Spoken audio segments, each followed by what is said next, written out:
प्रणाम संदेशार्थ शौर्य रस स्तंभ छत्रशाल महाबली कयो बलि बलि। इस नए एपिसोड का नाम शौर्य रस स्तंभ रखने का कारण ही क्या है? केवल इतिहास को गलत तरीके से लिखवाया गया या तो लिखा गया। केवल राजा महाराजा जो क्षत्रिय थे, पुरोहित, पंडित, सटजी भटजी के लिए इतिहास लिखा गया।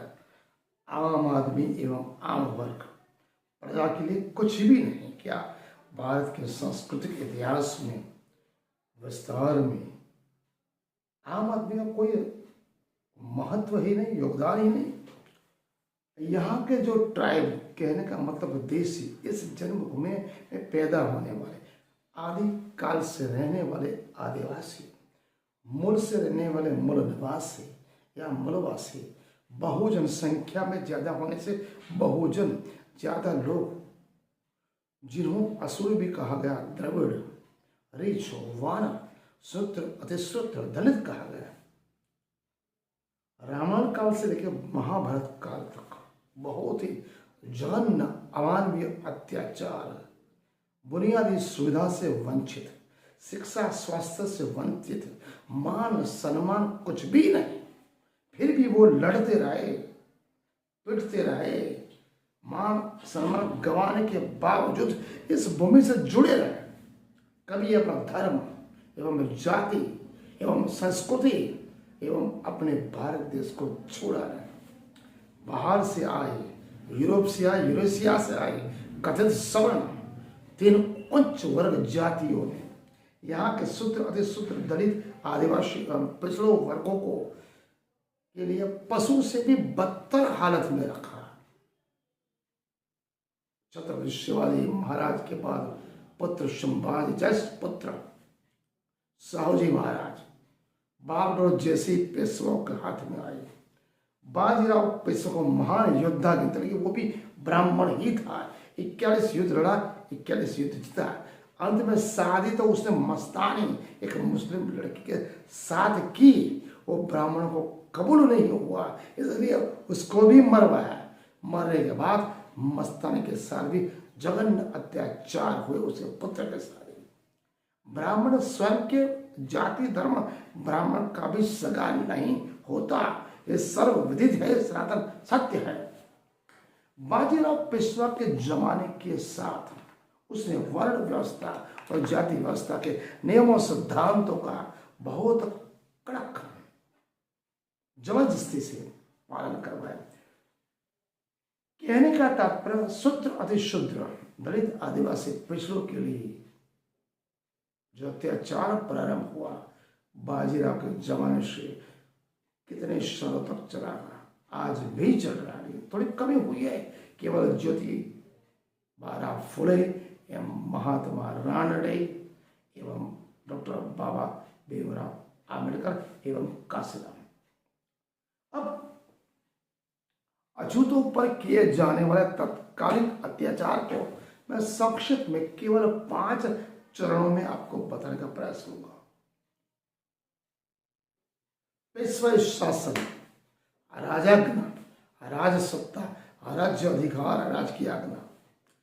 पेशवा ब्राह्मणों के काल में अछूतों को कच्ची एवं पक्की सड़कों पर कहीं भी चलने की आजादी नहीं थी।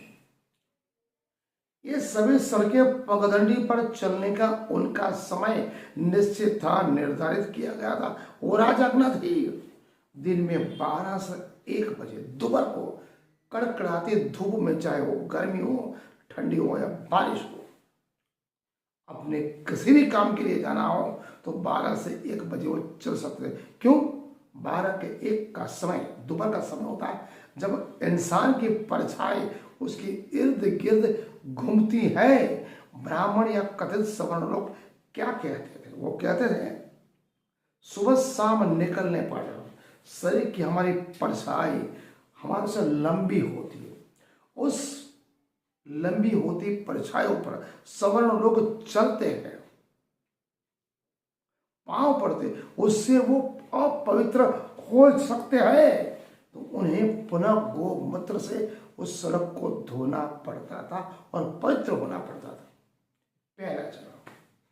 दूसरा चरण यही नहीं, इसके साथ सड़क पर चलते समय अछूत को गले में एवं हाथ में एक काला धागा बांधना पड़ता ताकि ये पता पड़े कि अछूत है, दलित है, शूद्र है, ताकि गलती से उसे छू न लिया जाए, गलती से कोई सवर्ण उसे छू न ले।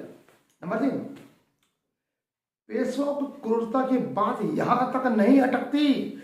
क्रूर शासन था, अत्याचार था, जघन्य अपराध था, राज आज्ञा थी कि दिन में जब भी अछूत निकले किसी भी पक्की सड़क पे, आप कच्ची सड़क पे, तो अपनी कमर में एक झाड़ू बांध के चलेगा, लंबा सा झाड़ू, कमर से लेकर पांव तक इतना लंबा। जब भी वो चले तो पांव की धूल से उनके पांव के निशान मिट जाए, ताकि उन सड़कों पर अगर सवर्ण चलेगा, उन सड़कों पर अगर सवर्ण चलेगा तो सवर्ण की वो पांव उस जमीन पे पड़ने नीचे, वरना उससे भी वो पवित्र हो जाएंगे। इसलिए कमर में झाड़ू बांधना पड़ता है।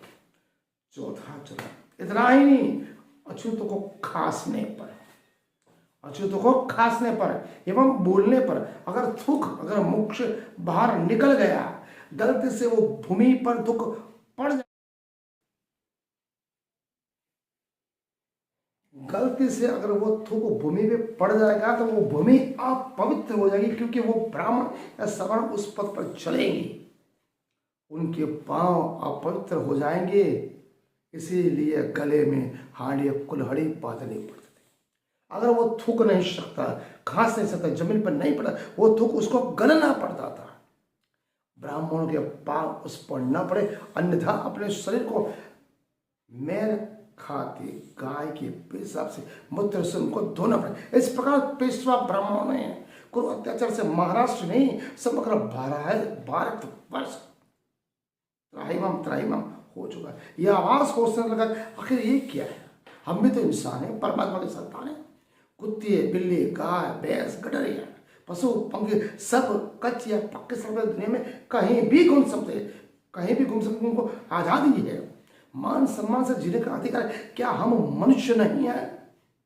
यह असंतोष फैलने लगा कि यह अधिकार अछूतों के लिए नहीं था।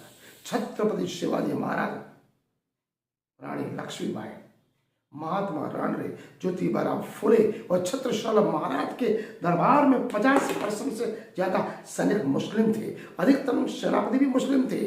उन्होंने नात जात भेद से परे छत्रसाल महाराज ने निजानंद संप्रदाय की लोच दी। छत्रसाल जी महाराज ने स्वयं राजाज्ञा थी, कोई भी बुंदेला या निजानंद संप्रदाय का प्राणी किसी भी ब्राह्मण के पास शुभ अशुभ कर्म में पग नहीं बनवाएगा।